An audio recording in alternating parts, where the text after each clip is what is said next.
Hello everyone, and welcome back to the channel. JC here with another video on Action Taimanin. Today we're gonna check another VR builds, but before we start, don't forget to leave a like, share, and subscribe if you enjoy the content. So for today's VR builds, we're gonna be fighting against Wyrm Knight, and we're gonna be using Astaroth as the main damage dealer.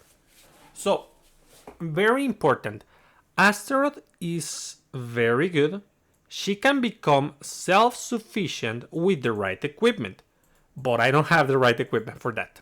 I have one copy of Undying Apophis, Apophis, but that is not good enough. I would need S level 4, S level 5 to tackle this. Like, in this VR in particular, you want the most damage possible, unlike other VRs.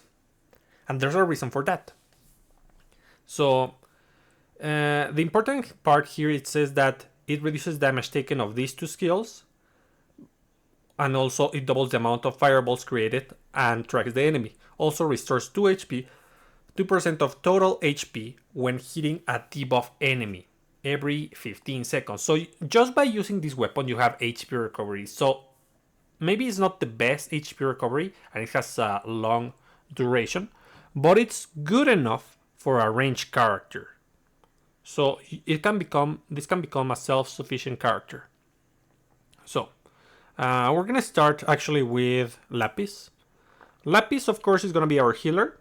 She's maxed out, as you can see, and here we have the weapon. The weapon is gonna be Shikigiri. It's a whatever weapon 5 out of 5. We're not gonna be using the passive here. It's just a bit stick. A whatever weapon 5 out of 5, both plus 15. Whatever Magatamas on the sub weapon, and on the main weapon I just created these anti-human Magatamas.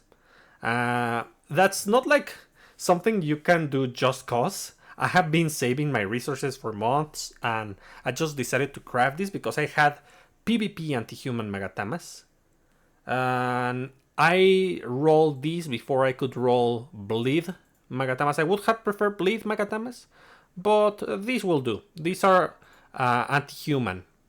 They give me a little bit of defense, so it's pretty good. Then I have Piercing Dash, Gen Support, Moral Boost, of course. For supporters, I have Lapis. Really important in a full demon team. This is the character release Lapis, not the package, limited package Lapis. Worshipper Lapis. If you don't have these, you may use something else. Like, if I'm not mistaken, no, yeah, we need triple blue because we're using Moral Boost. But the thing is that these two Lapises support the whole team. That's why you want to use either or. This is the best one because it gives you survivability for your main DPS, Astaroth in this case. So yeah, that's an option. Then we're using Arabella to increase damage and Nana to reduce damage taken.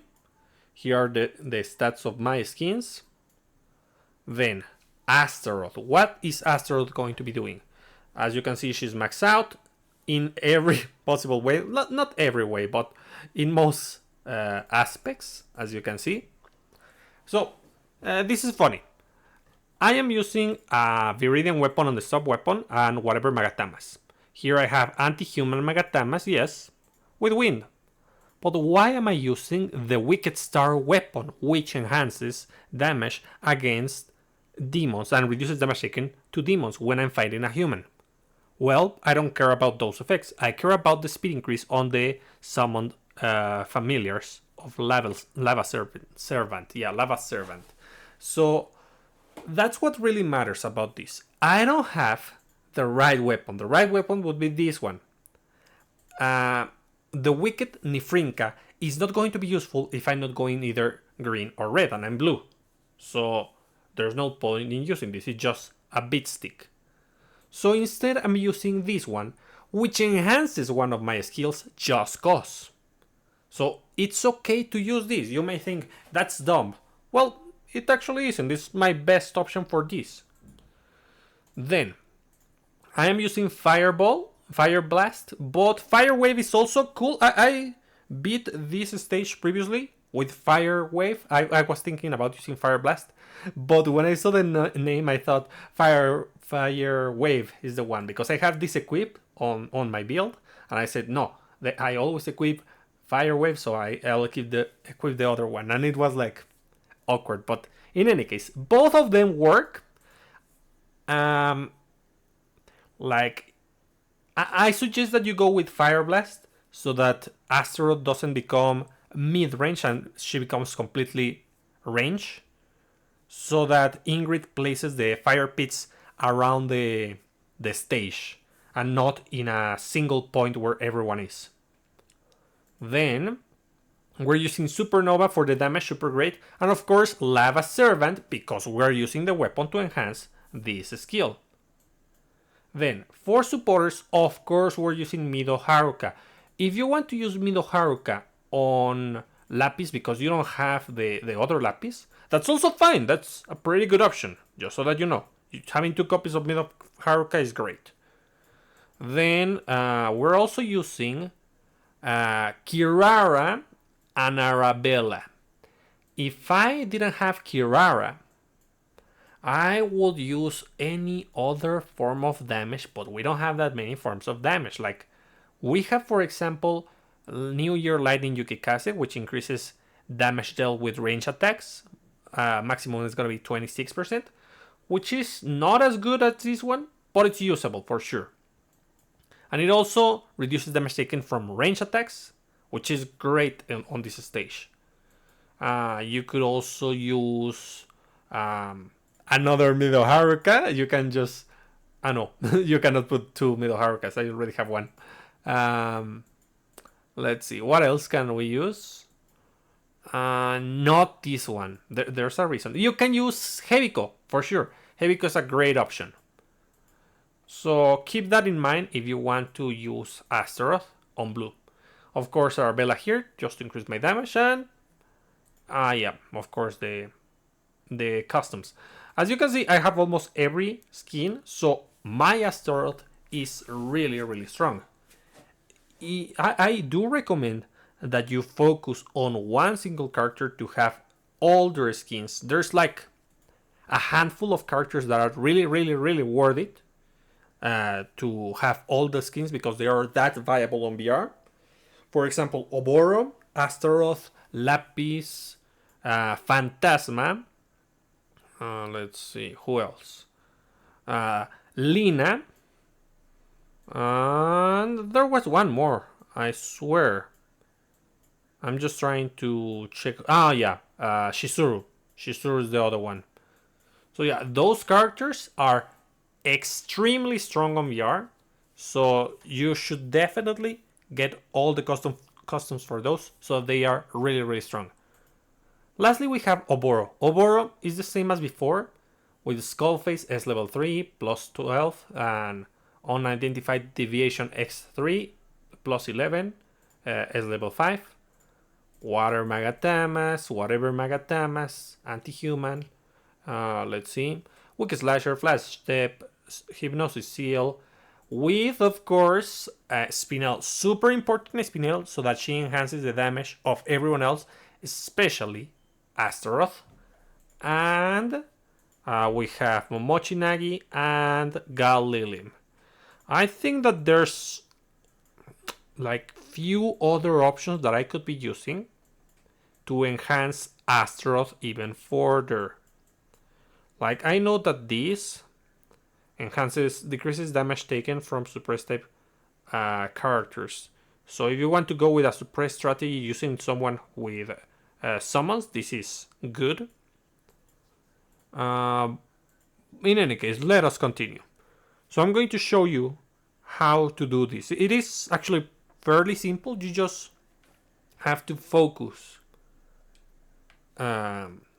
Lina super quick, and then you just melt Ingrid. It is super important to have an extremely strong attacker to melt the enemy.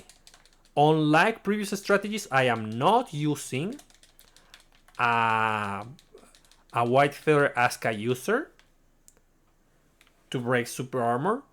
So I just need to focus on dealing with Lina. I'm also going to use the active right now. Why? Just to deal damage. To deal the most amount of damage possible. We just want to eliminate Lina ASAP. Because either way I have to wait a bunch just to be able to use my debuffs. Let's see, do we have damage reduction? No. Not on Astaroth or Oboro.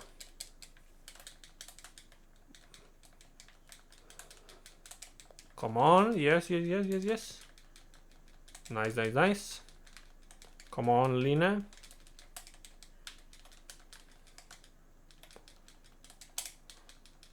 Yeah, Supernova.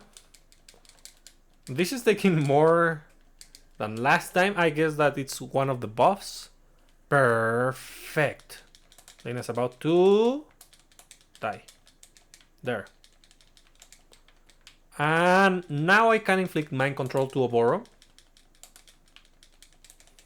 And I'm also going to use perfect stop. And then I'm going to use mind control. And then I'm going to use the other mind control.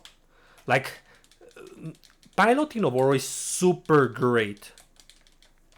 Because you're able to infinitely lock the enemy into mind control if you position yourself properly next to the fire pit.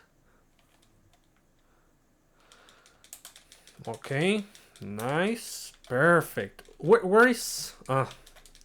yeah, another thing that I didn't mention is that similar to Queen Arachne before, this enemy has really strong invincibility frames that prevent us from abusing the debuffs, even when she's already vulnerable. When she goes into the air, that's when it's kind of hard to stop her.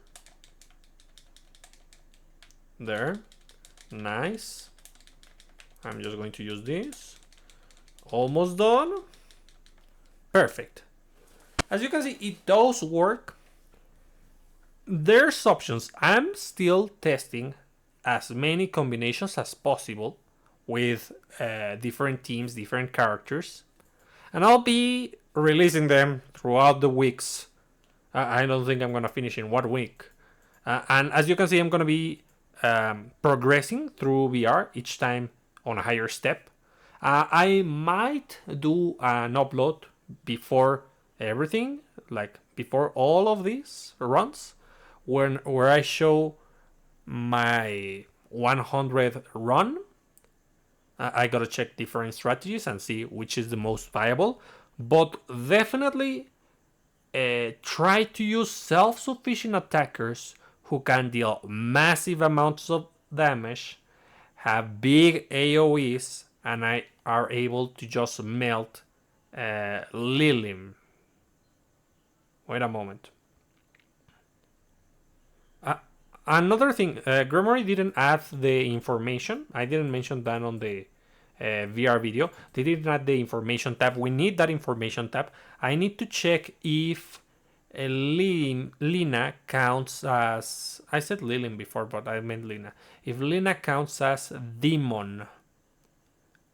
Because that would really affect the strategy. I hope that in this specific stage it counts as human. Because if you're using the weapons, then your performance would be diminished. So yeah, that's about it, guys. If you know other strategies, please let me know in the comments. I'll be updating you with more strategies. I'll also do the video on Francis. But that's it for today, and I'll be seeing you next time. Bye!